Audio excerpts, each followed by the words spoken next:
శ్రీమాత్రే నమః. అమ్మతో ప్రయాణానికి స్వాగతం. ఈరోజు సంకటహర చతుర్థి, పైగా సోమవారం. ఎంతో పరమ పవిత్రమైనటువంటి ఈ రోజున ఈ కథను భక్తి శ్రద్ధలతో ఆలకించాం. స్వామివారి పూజలో ఏది లేకపోయినా కానీ గరిక ఉంటే చాలు, స్వామి సంతృప్తి చెందుతాడు. పూర్వం దక్షిణ దేశంలో అవంతి అనే ఒక నగరం ఉండేది. దానిని సులభుడు అనేటటువంటి ఒక రాజు పరిపాలించేవాడు. సకల సద్గుణవంతుడు ఆ రాజు. అలాగే గొప్ప దానశీలి, భక్తిపరుడు. ఆ మహారాజు ప్రతినిత్యము కూడా గణపతిని ఆరాధిస్తూ ఉండేవాడు. అతని భార్య పేరు సుముద్ర. మహాపతివ్రత. భర్తకు అన్ని విషయాల్లోనూ సహకరిస్తూ ఉండేటటువంటి గొప్ప ఉత్తమమైనటువంటి ఇల్లాలు. ప్రతినిత్యము కూడా భగవంతుని యొక్క పూజలను చేసుకుంటూ ఆ దంపతులు ఎప్పుడూ కూడా సంతోషంగా ఉండేవారు. ఒకనాడు సులభుడు అతని భార్యతో కలిసి పురాణ శ్రవణం చేస్తూ ఉంటాడు. ఆ సమయంలో బాగా చిరిగిపోయినటువంటి మాసిక వస్త్రాలతో మధుసూదనుడు అనేటటువంటి ఒక బీద బ్రాహ్మణుడు అక్కడికి వచ్చి భిక్షను యాచిస్తాడు. ఆ రాజు అతని యొక్క వాలకాన్ని చూసి గట్టిగా నవ్వి అవమానిస్తాడు. అందుకు ఆ విప్రుడు ఆగ్రహించి, రాజా, నీవు ధనమదంతో నిండిపోయి ఉన్నావు. నీవు భిక్షార్థినై వచ్చినటువంటి నన్ను చూసి దారుణంగా పరిహసించావు కదూ. కాబట్టి ఇకపై నీవు నాగలికి కట్టబడినటువంటి ఎద్దుల మారిగా నిరంతరం కూడా భూమిని దున్నుతూ బాధను అనుభవించుగాక అంటూ శపిస్తాడు. అది విన్నటువంటి మహాపతివ్రత అయినటువంటి ఆ సులభడి భార్య సుముద్ర ఎంతో కోపం తెచ్చుకొని, ఓ విప్రుడా, ఇంత చిన్న తప్పుకు అంత ఆవేశంతో మహారాజు అని కూడా చూడకుండా నా భర్తను ఈ విధంగా శపించావు. అందుకుగాను నీవు కూడా యుక్తాయుక్త విచక్షణ తెలియనటువంటి కంచరగాడిదైపోగాక అంటూ తిరిగి శపిస్తుంది. ఇక మధుసూదనుడికి మరింత ఆగ్రహం కలుగుతుంది. మహారాణి, నన్ను విప్రుడనను కూడా చూడకుండా శపించావు కదూ. నీవొక చండాలురాలిగా మారి కటిక దరిద్రాన్ని అనుభవిస్తూ తినకూడనవన్నీ కూడా తింటూ దౌర్భాగ్యమైనటువంటి జీవితాన్ని గడుపుగాక అంటూ ఆ రాజపత్ని సుముద్రకు శాపాన్నిస్తాడు ఆ బ్రాహ్మణుడు. ఆ విధంగా ఆ ముగ్గురు కూడా పరస్పరం శాపాలిచ్చుకొని వారి వారి శరీరాలను వదిలేస్తారు. ఇక ఈ సులభ మహారాజు నాగలికి కట్టబడినటువంటి ఎద్దుగా మారిపోగా, మధుసూదనుడనేటటువంటి బ్రాహ్మణుడు కంచరగాడిదిగా మారిపోతాడు. రాజపత్ని సుముద్ర దరిద్రం అనుభవించేటటువంటి ఒక చండాలురాలిగా మారిపోతుంది. ఒకనాడు చండాల స్త్రీగా మారినటువంటి సుముద్ర ఆహారం కోసం తాను నివసించే గ్రామానికి దక్షిణం వైపు ఉన్నటువంటి ప్రదేశానికి వెళుతుంది. అక్కడ దారిలో ఆమెకు ఒక దివ్యమైనటువంటి ఆలయం కనిపిస్తుంది. అది మహిమాన్వితుడైనటువంటి గణపతి మందిరం. ఆమె నెమ్మదిగా ఆ ఆలయ ప్రాంగణానికి చేరుకుంటుంది. ఆ ఆలయానికి సమీపంలో ఒక గ్రామం కూడా ఉంటుంది. చండారి అయినటువంటి ఆ స్త్రీ అక్కడే నివాసాన్ని ఏర్పరచుకుంటుంది. ప్రతినిత్యము కూడా ఆ మందిరానికి ఎంతోమంది మునులు, యోగులు, భక్తులు వచ్చి స్వామివారిని అర్చించి తిరిగి వెళుతూ ఉండేవారు. అలా కాలక్రమంలో ఒకనాడు ఆ గ్రామంలో ఉన్నటువంటి ప్రజలందరూ కూడా ప్రతి ఇంట్లోనూ చిన్న చిన్న గణపతి మందిరాలను నిర్మించి పార్థివ గణపతిని అందులో స్థాపించి స్వామిని చక్కగా భక్తి శ్రద్ధలతో పూజించసాగారు. ఉన్నట్టుండి ఆ రోజు ప్రళయభీకరంగా గాలితో కూడినటువంటి వర్షం ప్రారంభమవుతుంది. ఆ వర్షం దాటికి తట్టుకోలేక గ్రామంలో ఉన్నటువంటి ఇళ్లకు వెళ్ళి ఆశ్రయం కోరింది ఆ చండాల స్త్రీ. అయితే ఎవరూ కూడా ఆమె యొక్క రూపాన్ని చూసి ఆమెకు ఆశ్రయం ఇవ్వలేదు. ఏ ఇంటికి వెళ్ళినా కూడా అందరూ ఆమెను తిరస్కరించేవారు. ఇక ఆ చండాల స్త్రీ చాలా బాధపడుతూ ఆ బాధను తట్టుకోలేక గణపతి ఆలయ ప్రాంగణానికి చేరుకుంటుంది. అక్కడ వాన కురవనటువంటి ప్రదేశాన్ని చూసి ఆ పక్కనే ఉన్నటువంటి గడ్డితో చలిమంట వేసుకుంటుంది. ఆమె అలా చలిమంట కాచుకుంటూ ఉండగా ఆ మంటలో నుండి కాలనటువంటి ఒక గట్టి పరగ వెళ్ళి ఆ ఆలయంలో ఉన్నటువంటి గజాననుడి పాదాల మీద పడుతుంది.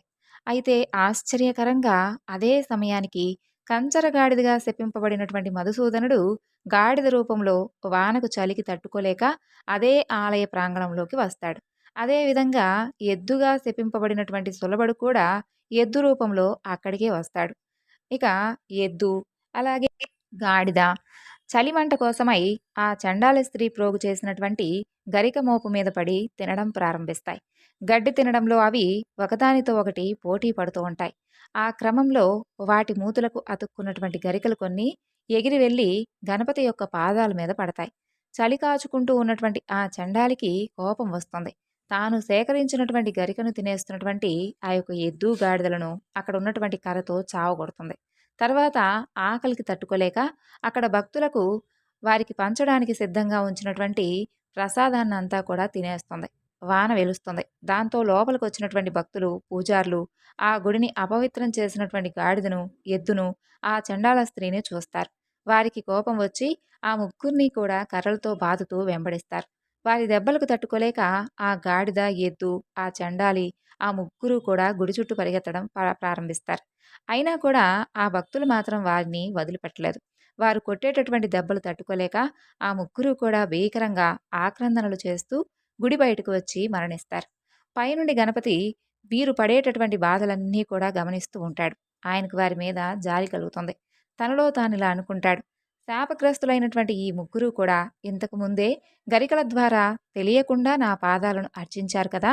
అది నాకిష్టమైనటువంటి ఈ యొక్క భాద్రపద శుద్ధ చవితి నాడు చేశారు. అలాగే నా గుడి చుట్టూ కూడా వారు ప్రదక్షిణ కూడా చేశారు. వీరిని ఎలాగైనా కూడా అనుగ్రహించి తప్పకుండా వారికి ముక్తినైతే ప్రసాదించాలని చెప్పి గణపతి మనసులో అనుకుంటాడు. అలా అనుకున్నటువంటి గణపతి ప్రాణాలు కోల్పోయినటువంటి ఆ ముగ్గురికి కూడా దివ్య దేహాలను ప్రసాదిస్తాడు. వెంటనే వారిని తీసుకుని వెళ్ళడానికి వినాయక లోకం నుండి ఒక దివ్య విమానం దూతలతో అక్కడకు వచ్చి వారి ముందుకు వస్తుంది. ఆ యొక్క దివ్య దృశ్యాన్ని అక్కడే సాధన చేసుకుంటూ ఉన్నటువంటి కొందరు యోగులు, తపస్సంపన్నులు చూస్తారు. వారు గణపతి దూతల దగ్గరకొచ్చి, అయ్యా, ఈ ఎద్దుకి, గాడిదకి, ఈ చండాలికి అసలు ఇలాంటి దివ్యదేహాలు ఎలా వచ్చాయి? ఎంతో కాలం నుండి గణపతిని ఆరాధిస్తూ ఉన్నటువంటి మాకు లభించినటువంటి ఆ అనుగ్రహం వీరికెలా లభించింది? మేమంతా కూడా చాలా కాలంగా నిరాహారులమై తీవ్రమైనటువంటి తపస్సు చేస్తూ ఉన్నాం. మరి మాకెప్పుడూ కూడా ఆ యొక్క గజాననుడి కరుణ లభించలేదే? ఎప్పుడు లభిస్తుంది? అంటూ ప్రార్థిస్తారు. అప్పుడు ఆ గణపతి దూతలు వారితో ఈ విధంగా చెప్పడం ప్రారంభిస్తారు. యోగులారా, గజానుడి యొక్క మహిమలను వర్ణించడం 1000 తలలున్నటువంటి ఆదిశేషుడికి కూడా సాధ్యం కాని పని. నిత్యము కూడా బ్రహ్మేంద్రాది సమస్త దేవతలు ఏ ఒక్క వేద మంత్రాలతో ఎవరినైతే స్తుతిస్తూ ఉంటారో అలాంటి గణపతి మహిమలను వర్ణించడం ఎవరికి సాధ్యం కానటువంటి పని. అలాంటి గణపతికి అత్యంత ప్రీతిపాత్రమైనది దూర్వాంకురం. ఈ దూర్వాంకురాన్ని స్వామికి సమర్పిస్తే కలిగేటటువంటి వచ్చే ఫలితం అనంతం. అది ఎన్నో దానాలతోనూ, వ్రతాలతోనూ, తపస్సులతోనూ పొందిన ఫలాల కన్నా కూడా ఎంతో గొప్పది. దీని గురించి ఒక ప్రాచీన కథ ఉంది. దాని గురించి చెబుతాను వినండి అంటూ ఆ గణపతి దూతలు ఈ విధంగా చెప్పడం ప్రారంభిస్తారు. పూర్వం ఒకప్పుడు నారద మహర్షి ఇంద్రలోకానికి వెళ్ళగా ఇంద్రుడు ఆయన్ను సముచితంగా సత్కరించి అర్ఘ్యపాద్యాలను సమర్పించి సుఖాసీనుణ్ణి చేశాడు. నారదుడు ప్రశాంతంగా కూర్చున్న తర్వాత ఆయనతో, మహర్షి, గణనాథుడికి దూర్వాంకురాలంటే ఎందుకంత ప్రీతి? ఎంతో ప్రీతి అని విన్నాను. వాటి గొప్పతనం ఏమిటి? ఎందుకు అసలు స్వామివారికి అంతగా ప్రీతిపాత్రమయ్యాయి? దయచేసి చెప్పండి అని ప్రార్థిస్తాడు. అప్పుడు ఆయన, దేవేంద్ర, పూర్వం స్థావరం అనే ఒక నగరం, ఆ నగరం భూలోకంలో ఉండేది. ఆ నగరంలో కౌండిన్యుడనేటటువంటి మహర్షి నివసిస్తూ ఉండేవాడు. ఆయన గొప్ప గణపతి ఉపాసకుడు, మహాతపస్వి, సిద్ధపురుషుడు. ఆయన తాను నివసించేటటువంటి ప్రదేశానికి దక్షిణ దేశంలో దక్షిణ దిశలో ఒక పవిత్రమైనటువంటి ఆశ్రమాన్ని నిర్మించాడు. నూతనంగా నిర్మించినటువంటి ఆ ఆశ్రమం చక్కని నీటి కొలనులతోనూ, ఫలపుష్ప భరితాలై వృక్షాలతోనూ, అందమైనటువంటి లతలతోనూ చూడటానికి ఎంతో రమ్యంగా ఉంది. అలాంటి ఆహ్లాదకరమైనటువంటి వాతావరణంలో కౌండిన్యముని స్థిరమైనటువంటి చిత్తంతో ధ్యాన నిష్ఠాపరుడైనటువంటి ఆ యొక్క గణపతిని షోడశాక్షర మహామంత్రమైనటువంటి గణేశాయ నమః అనేటటువంటి నామాన్ని ప్రతినిత్యము కూడా జపించసాగుతూ ఉండేవాడు. అలా ప్రతిరోజు కూడా ఆశ్రమంలో మొలచినటువంటి దూర్వాంకురాలతో, అంటే లేత గడ్డి చిగులతో గణపతి ప్రతిమను అర్చిస్తూ ఉండేవాడు. ఒకనాడు కౌండిన్యుడి భార్య ఆశ్రయాదేవి ఆయనతో, స్వామి, మీరు ప్రతిరోజు కూడా పూజానంతరం గణపతి ప్రతిమ మీద ఈ దూర్వాంకురాలను ఉంచుతున్నారు. వాటితోనే స్వామిని పూజిస్తున్నారు. కేవలం ఈ గడ్డి పరకలకే గణేశుడు సంతోషిస్తాడా? వీటిని సమర్పించడంలో ఉన్నటువంటి రహస్యం ఏమిటి? దయచేసి నాకు చెప్పండి అని కోరింది. అప్పుడు కౌండిన్యుడు చిరునవ్వుతో ఇలా చెబుతాడు. దేవి, పూర్వం సంయమని అనేటటువంటి ఒక నగరం ఉండేది. ఒకనాడు ఆ నగరంలో ఎంతో వైభవంగా ఒక ఉత్సవం జరుగుతూ ఉంది. దానికి అప్సరసలు, గంధర్వులు, దిక్పాలకులు, ఇలా సకల దేవతాగణాల వారందరూ కూడా విచ్చేశారు. ఎంతో వైభవంగా కొలువుతీరి ఉన్నటువంటి దేవతల సమక్షంలో అతిలోక సుందరి తిలోత్తమ అద్భుతంగా నృత్యం చేస్తూ ఉంది. ఆ సమయంలో అనుకోకుండా తిలోత్తమ కట్టుకున్నటువంటి చీర తొలగింది. అది చూసి ఆ సభలో కూర్చున్నటువంటి యముడు ఎంతో మోహపడ్డాడు. ఒక్కసారిగా పైకి లేచి ఆమెను కౌగిలించుకోవాలనుకుంటాడు. అంతలో అతని వీర్యం స్థలితమై భూమి మీద పడింది. ఆయన సిగ్గుతో తల వంచుకొని కూర్చున్నాడు. అలా నేల మీద పడ్డటువంటి యముడి వీర్యం నుండి బగబగా మండేటటువంటి జ్వాలలతో ఒక భయంకరమైనటువంటి పురుషుడు ఆవిర్భవించాడు. భయంకరమైనటువంటి కోరలతో, విశాలమైనటువంటి ముఖంతో, నిప్పు కణాల్లాంటి కళ్ళతో పెద్దగా అరుస్తూ అందర్నీ కూడా భక్షించాలని ఆ రాక్షసుడు బయలుదేరాడు. వికటాట్టహాసం చేస్తూ వస్తున్నటువంటి అతన్ని చూసిన ముల్లోకవాసులందరూ కూడా విపరీతమైనటువంటి భయంతో వణికిపోయారు. అందరూ కూడా వైకుంఠానికి పరిగెత్తి శ్రీహరిని శరణు వేడుకున్నారు. ఆయన ఆ పని తన వల్ల కాదని, ఆ రాక్షసుడి బారి నుండి కాపాడగలిగేది కేవలం గణపతి మాత్రమే అని చెప్పి ఆయన్నే శరణు వేడుకోమని పంపించాడు. అప్పుడు దేవతలందరూ కూడా తిరిగి గణేశ లోకానికి వెళ్ళి ఆయన్ను భక్తితో స్తుతించారు. సమస్త విఘ్నాలను హరించేవాడు, సమస్త విఘ్నస్వరూపుడు, ఈ యొక్క సర్వానికి కూడా సాక్షిభూతుడు, సర్వస్వరూపుడు, కరుణా సముద్రుడు, జగత్తును పరిపాలించేవాడు, పూర్ణమైనటువంటి తపస్వరూపుడు, సర్వసంహారకారుడు, వేద వేదాంగాలు తెలిసినటువంటి వేద స్వరూపుడైనటువంటి ఓ గణేశ, నీకు వందనం నాయన. అందరి సంకటాలను తీర్చేటటువంటి దయాస్వరూప, వరప్రదాయక, నీకు భక్తితో నమస్కరిస్తున్నాం స్వామి. నీకన్నా మాకు వేరే దిక్కులేదు. నీవు తప్ప మమ్మల్ని ఎవరూ కూడా రక్షించలేరు. ఉన్నట్టుండి ఈ అకాల ప్రళయం మాపై దాపురించుకొచ్చింది.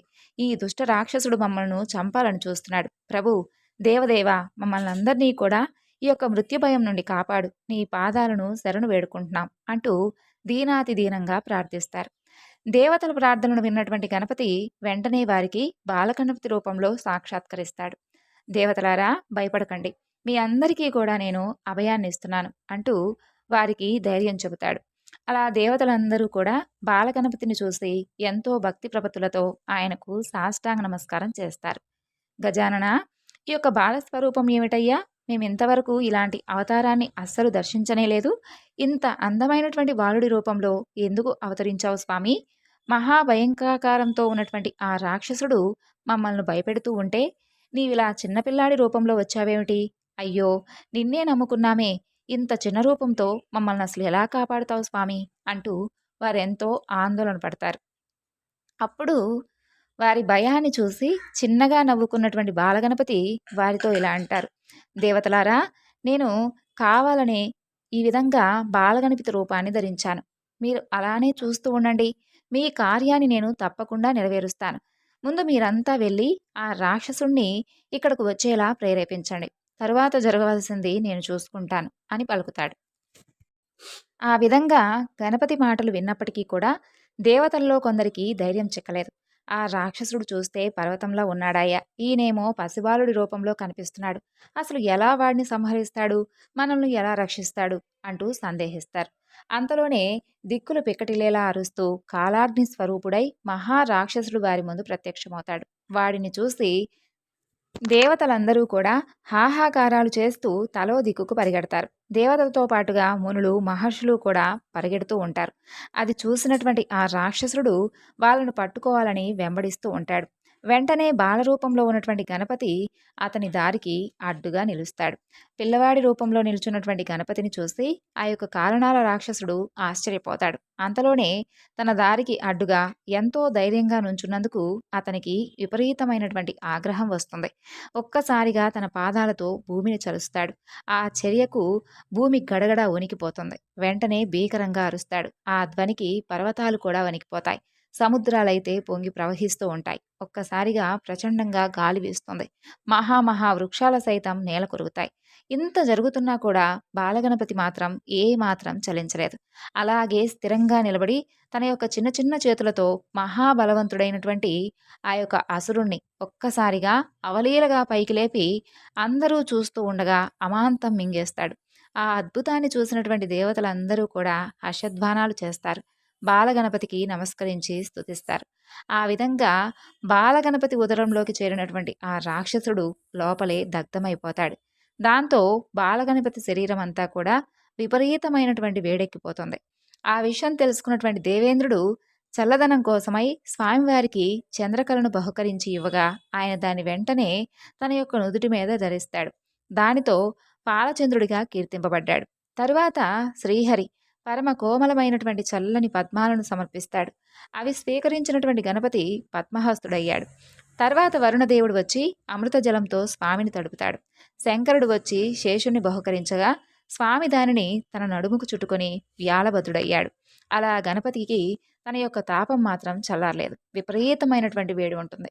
ఆ సమయంలో సమస్త లోకాలలో ఉన్నటువంటి 8,000 మంది మునీశ్వరులందరూ కూడా మహర్షులు, తపస్సులు మూకుమ్మడిగా వచ్చి ఒక్కొక్కరు 21 దూర్వాంకురాలు చొప్పున స్వామివారికి భక్తిగా సమర్పించారు. ఆ విధంగా గణపతి వాటన్నిటినీ కూడా వంటి మీద తీసుకొని ధరిస్తాడు. దాంతో ఆయన యొక్క శరీర తాపం అంతా కూడా పూర్తిగా చల్లారుతుంది. ఆ విధంగా దేనితోనూ చల్లారినటువంటి గణేశుని యొక్క శరీర తాపం కేవలం దూర్వాంకురాల వలన చల్లబడడంతో ఆ యొక్క దేవతలందరూ కూడా నాటి నుండి గణేశుణ్ణి దూర్వాంకురాలతో పూజించడం మొదలుపెట్టారు. వారి పూజలతో సంతృప్తి చెందినటువంటి గణపతి ఎంతో సంతృప్తి చెందాడు. కాబట్టి ప్రియమైన దేవతలారా, మీరు సమర్పించినటువంటి దూర్వాంకురాలు నా యొక్క శరీర తాపాన్ని పోగొట్టి నాకు ఎంతో హాయిని చేకూర్చాయి. కాబట్టి ఇవంటే నాకెంతో ఇష్టం. మీరు నా పూజ కోసం సేకరించేటటువంటి పదార్థాలతో దూర్వాంకురాలు తప్పకుండా ఉండాలి. అసలు ఇవి లేకుండా చేసే పూజను నేను ఎట్టి పరిస్థితిలోనూ స్వీకరించను. ఉదయకాలంలో నా పూజ చేసే భక్తులు 21 లేదా కనీసం ఒక్క దూర్వాంకురానైనా సరే నాకు సమర్పిస్తే నేను ఎంతో ప్రీతి చెందుతాను. అది నాకు ఎంతో సంతోషకరం. వారు చేసేటటువంటి పూజ అనంతమైనటువంటి శుభ ఫలితాన్ని ఇస్తుంది అంటూ అందరినీ కూడా ఆశీర్వదించి అంతర్ధానమవుతాడు బాలగణపతి.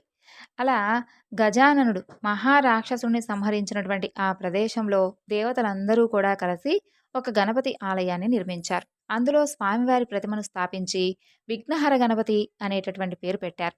కాలాననుడు అనేటటువంటి ఆ అసురుడిపై విజయం సాధించినటువంటి ఆ యొక్క ప్రదేశం కాలాంతరంలో విజయపురం అని ప్రసిద్ధి చెందింది. అక్కడ చేసినటువంటి జపం, తపం అనంతమైనటువంటి పుణ్యాన్ని ఇస్తుంది. ఓ ఆశ్రయ, నీవు కోరిన విధంగా దూర్వాంకుర మహత్యం గురించి నాకు తెలిసింది నీకు చెప్పాను. దీనిని వినడం వలన కూడా అనంతమైనటువంటి పుణ్యం లభిస్తుందని చెప్పి అనుష్ఠానం కోసం సమీపంలో ఉన్నటువంటి నదీ తీరానికి వెళ్ళిపోయాడు కౌండిన్య మహర్షి. ఇక నదీ తీరం నుండి అనుష్ఠానాన్ని ముగించుకొని ఆశ్రమానికి చేరుకుంటాడు కౌండిన్యుడు. మరలా ఆయన భార్య, నాదా, ఇంకా ఇంకా నాకు గణపతి మహిమలు తెలుసుకోవాలనుంది, దయచేసి చెప్పండి అని కోరుకుంటుంది. భార్య మాట కాదనలేక కౌండిన్యుడు తిరిగి ఈ విధంగా చెప్పడం ప్రారంభిస్తాడు. దేవి, పూర్వం ఒకనాడు గణపతి తన లోకంలో సుఖంగా కూర్చున్న సమయంలో త్రిలోక సంచారి నారద మహర్షి ఆయన దగ్గరకు వచ్చి సాష్టాంగ నమస్కారం చేస్తాడు. గణపతి ఆయన్ను ఉచితాసనం మీద కూర్చోబెట్టగా నారదుడు ఎంతో ఆనందించి, మహాదేవా, గణపతి, గజానన, నేను సంచారం చేస్తూ ఉండగా మార్గం మధ్యలో ఒక ఆశ్చర్యకరమైనటువంటి విషయాన్ని చూశాను. దానిని తమకు చెప్పి వెళ్దామని చెప్పి ఇక్కడికి వచ్చాను అని చెబుతాడు. అప్పుడు గణపతి చిరునవ్వుతో, ఇంకా ఆలస్యం దేనికి, చెప్పండి మహర్షి అంటూ అనుమతిస్తాడు.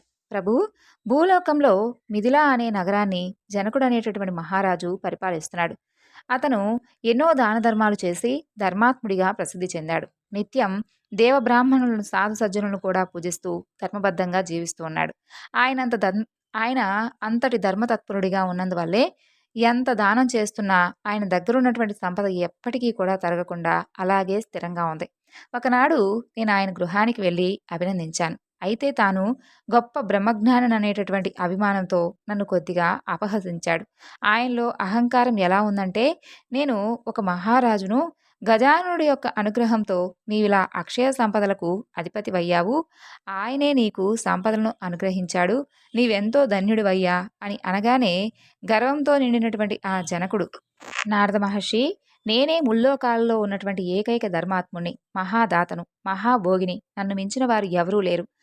ఈ యొక్క సర్వం మొత్తం కూడా నా ప్రమేయంతోనే జరుగుతుంది. ఎందుకంటే నా దగ్గర ఎంతో గొప్పదైనటువంటి బ్రహ్మజ్ఞానం ఉంది. అందుకే ఈ అన్నిటికీ కూడా కర్త, కర్మ, క్రియ అన్నీ నేనే అన్నాడు. ఆ మాటలు విని నాకు కోపం వచ్చింది. జనకరాజా, నీ మాటలు తప్పు. నువ్వెంతో బ్రహ్మజ్ఞాని అయి ఉండొచ్చు, అందరికన్నా గొప్పవాడివి కావచ్చు. అయితే నీవు ఎందరికన్నా కూడా గొప్పవాడివి అనేటటువంటి భావం నీలో ఉండడం మంచిది కాదు. ఆ అహంకారం నీకు తగదు. సృష్టి, స్థితి, లయకారకుడు గణపతి. ఆయన తప్ప మరెవ్వరూ కూడా లోకంలో సర్వజ్ఞుడు కాలేరు. అన్ని గొప్ప కార్యాలు కేవలం నేనొక్కడినే చేస్తున్నానని, నాకు సాటి మరొకరు లేరని దంభాలు పలుకుతున్నావు. ఇది తప్పు. త్వరలోనే నీ తప్పును నువ్వు తెలుసుకునేటటువంటి రోజొస్తుంది. జాగ్రత్త అని హెచ్చరించాను. ఆ విషయాన్నే మీకు చెబుదామని వచ్చాను ప్రభూ అంటూ నారదుడు వినాయకుడి దగ్గర నుండి వీడ్కోలు తీసుకొని వెళ్ళిపోతాడు. ఆ విధంగా జనకుడి గురించి నారదుడు చెప్పి వెళ్ళిపోయాక గణపతి జనకుడిని పరీక్షించాలనుకొని భూలోకానికి వెళతాడు. ఒళ్ళంతా కురుపులతో రక్తం కారుతూ బాగా చిరిగిపోయినటువంటి వస్త్రాలను ధరించి ఒక కురూపి అయినటువంటి పేద బ్రాహ్మణుడి వేషంలో నెమ్మదిగా జనకుడు రాజమందిరం దగ్గరకు వస్తాడు. అక్కడ ఉన్నటువంటి ద్వారపాలకులతో, అయ్యా, మీరు లోపలికి వెళ్ళి ఒక పేద బ్రాహ్మణుడు ఎంతో ఆకలితో వచ్చాడని మీ రాజుకు చెప్పండి అంటూ అర్థిస్తాడు. వెంటనే వారిలో ఒక ద్వారపాలకుడు లోపలికి వెళ్ళి జనకరాజుతో ఆ విషయం గురించి చెబుతాడు. జనకుడు వెంటనే ఆ బ్రాహ్మణ్ను లోపలికి తీసుకొని రమ్మని చెప్పి చెబుతాడు. వృద్ధుడి రూపంలో ఉన్నటువంటి గణపతి లోపలికి వెళతాడు. దూరం నుండే ఒళ్ళంతా కురుపులతో దుర్వాసన వెదజల్లుతూ వస్తున్నటువంటి ఆ వృద్ధుడిని చూసి, ఆహా, ఎవరితను ఇంత జుగుప్సాకరంగా ఉన్నాడు? బహుశా నన్ను పరీక్షించడానికి పరమేశ్వరుడే ఈ రూపంలో వచ్చాడేమో. ఏదేమైనా సరే ఇతని ఆకలి తీర్చి సంతృప్తి పరచాలి అని అనుకుంటాడు జనకుడు. అలా వృద్ధుడు జనకుడి దగ్గరకొచ్చి, జనకరాజేంద్ర, నువ్వెంతో ధర్మాత్ముడివి, దానశీలివి అని విన్నాను. ఎంతో కాలంగా తీవ్రమైనటువంటి ఆకలితో బాధపడుతున్నానయ్యా. దయచేసి నా కడుపు నింపు. నీకు 100 యాగాలు చేసినంత పుణ్యం వస్తుంది అంటాడు. జనకుడు వెంటనే పరిచారకులను పిలిచి ఆ వృద్ధుడికి కావలసినంత భోజనం పెట్టి పంపించమని చెప్పి ఆజ్ఞాపిస్తాడు. ఆ ఇంకా వారందరూ కూడా వృద్ధుని తీసుకుని వెళ్ళి శుభ్రంగా అతనికి స్నానం చేయించి నూతన వస్త్రాలిచ్చి తమతో పాటుగా భోజనశాలకు తీసుకువెళ్తారు. ఇక వంటవారిని పిలిచి షడ్రశోపేతంగా అన్ని రకాల ఆహార పదార్థాలను ఏర్పాటు చేస్తారు. ఆ వృద్ధుడు వాటన్నిటినీ కూడా కేవలం ఒక్క నిమిషంలోనే ఆరగించేస్తాడు. బాగా ఆకలిగా ఉన్నాడు కాబోలనుకొని తిరిగి పెద్ద అన్నపు రాశిని ఆహార పదార్థాలను పెట్టేస్తారు. వాటిని కూడా ఒక ముద్దగా చేసుకొని తినేస్తాడు. ఆ విధంగా 10,000 మందికి సరిపడా ఆహార పదార్థాలన్నీ కూడా తినేసినటువంటి ఆ వృద్ధుడు ఇంకా ఇంకా కావాలి అని అడుగుతాడు. ఆ వింతకు ఆశ్చర్యపోయినటువంటి వంటవాళ్ళు, రాజ్యంలో ఉన్న వాళ్ళందరూ కూడా, అలాగే ఎవరైతే వంటవాళ్ళు ఉన్నారో వాళ్ళందరినీ రప్పించి ఎన్నెన్నో పదార్థాలను వడ్డించి పెడతారు. అయినా వృద్ధుడి ఆకలి తీరదు. పెట్టింది పెట్టినట్లుగా తినేస్తాడు. వంటశాలలో ఉన్నటువంటి బియ్యం అంతా అయిపోతుంది. ఎన్నో రోజులు వంట కోసం దాచినటువంటి ఆహార పదార్థాలు కూడా అయిపోతాయి. ఇక వంటవాళ్ళు పరుగెత్తి జనక మహారాజుతో విషయం గురించి చెబుతారు. మహారాజా, అసలు ఆ వృద్ధుడెవరు? మన సర్వాన్ని మింగేసేలా ఉన్నాడు. మీరేమో అడిగినంత తృప్తిగా పెట్టమని ఆజ్ఞాపించారు. మన దగ్గర ఉన్నటువంటి పదార్థాలన్నీ కూడా అయిపోయాయి. ఇప్పుడేం చేయమంటారు అని అడుగుతారు. అప్పుడు జనకుడు ఈ వింతకు ఆశ్చర్యపోతూ, సరే, మీరు మన రాజ్యంలో ఇంటింటికి బట్టలను పంపించి వారి దగ్గర ఉన్నటువంటి ధాన్యాన్నంతా తెప్పించి అతని ఆకలి తీర్చండి అంటూ ఆజ్ఞాపిస్తాడు. ఇక వంటవాళ్ళు వెంటనే బట్టలను పంపించి రాజ్యంలో ఉన్నటువంటి ధాన్యం అంతా కూడా తెప్పించి బియ్యం చేసి ఆ వృద్ధుడికి వండి పెడతారు. అదంతా అవలీలగా తినేసి ఇంకా తృప్తి తీరలేదు అంటాడు. ఆ వంటవారు ఇక మా వల్ల కాదని చెప్పగా ఆ వృద్ధుడు జనకుడి దగ్గరకు వెళ్ళి, ఏమయ్యా జనకరాజా, ఇక నీవేం పెట్టలేవా అని అడగగానే జనకుడు అవమాన భారంతో తల వంచుకుంటాడు. సరే, నే వస్తాలే అంటూ ఆ వృద్ధుడు రాజమందిరం విడిచి నగరంలోకి వస్తాడు. అక్కడ ఉన్నటువంటి ఇళ్లకు భిక్షాటనకు వెళ్ళగా అందరూ కూడా అతనితో ఇలా అంటారు, అయ్యా, మా ఇంట్లో ఉన్నటువంటి ధాన్యాన్నంతా కూడా రాజభట్లు తీసుకుని వెళ్ళిపోయారు. మాకే సరిగ్గా తినడానికి లేదు. ఇక నీకు ఏ విధంగా పెట్టగలం? మరో ఇంటికి వెళ్ళు అంటూ పంపేస్తారు. అప్పుడు వృద్ధుడి రూపంలో ఉన్నటువంటి గణపతి వారితో, మిథిలా నగర ప్రజలారా, మీ రాజు గొప్ప అన్నదాత అన్న పేరు విని నా ఆకలి తీర్చుకుందామని వచ్చాను. ఆయన ఎంత పెట్టినా నాకు తృప్తి కలగలేదు. కడుపు నిండకుండా నేను ఎక్కడికి వెళ్తాను చెప్పండి అంటూ ఆ నగరంలోనే అన్ని వీధులు తిరుగుతాడు. అలా తిరుగుతూ తిరుగుతూ ఒక వీధిలో ఉన్నటువంటి ఇంట్లోకి ప్రవేశిస్తాడు. లోపల ఆ వృద్ధుడికి ఏ రకమైనటువంటి వంట సామాగ్రి కనిపించలేదు. ఆ ఇంట్లో విరోచన, త్రిచనులనేటటువంటి దంపతులుంటారు. వారు కడుపేదవారు. వారింట్లో కనీసం కూర్చోడానికి పీట కూడా ఉండదు. రోజు నేల మీదే కూర్చుంటారు. కట్టుకోవడానికి సరైనటువంటి బట్టలు లేక చిరిగిన వస్త్రాల్ని ధరిస్తారు. ఎవరిని అడుక్కోకుండా కేవలం అయాచితంగా లభించిన ఆహారాన్ని తినేవారు. ఒకవేళ ఎవరూ ఆహారం ఇవ్వకపోతే ఆ రోజు కేవలం నీళ్లు తాగి కడుపు నింపుకునేవారు.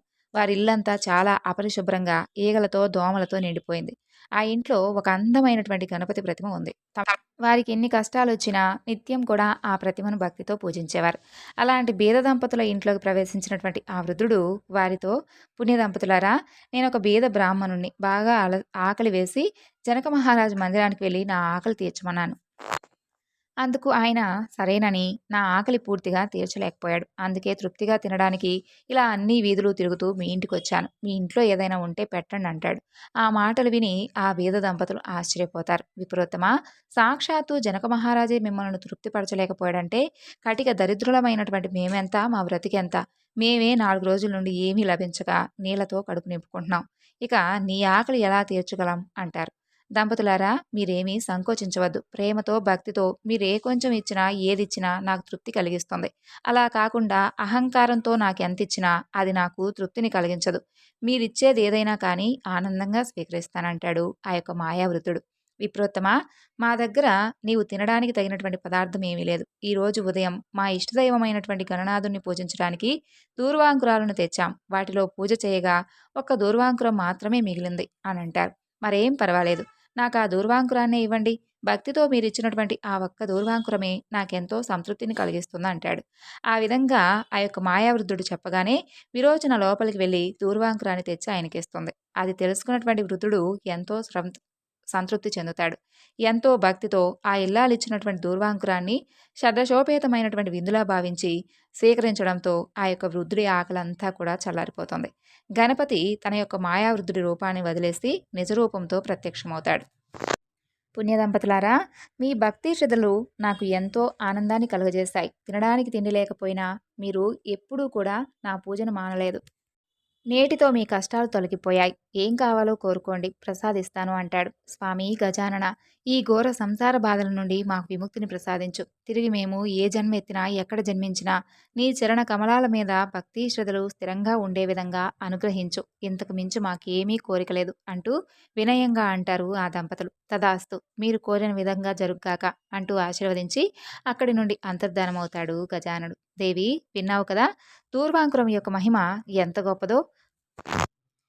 ఎన్ని భక్ష్యభోజ్యాలను, అన్నపానీయాలను స్వీకరించినా తృప్తి చెందనటువంటి ఆ గణేశుడు భక్తితో సమర్పించినటువంటి ఒక్క గట్టి పరగతో ఎంత సంతృప్తి చెందాడో విన్నావు కదా. పరమ పవిత్రమైనటువంటి ఈ యొక్క దూర్వాంకుర వృత్తాంతం గురించి చదివినా, విన్నా, వినిపించినా అనంతమైనటువంటి పుణ్యం కలుగుతుంది. విన్నారు కదండి, ఈరోజు స్వామివారి గురించి చెప్పుకున్నటువంటి కథలన్నీ మీ అందరికీ నచ్చాయి అనుకుంటున్నాను. మరొక చక్కని వివరణతో మరలా కలుసుకుందాం. అందరూ నమస్కారం. సర్వం శ్రీ లలితార్పణమస్తు. స్వస్తి.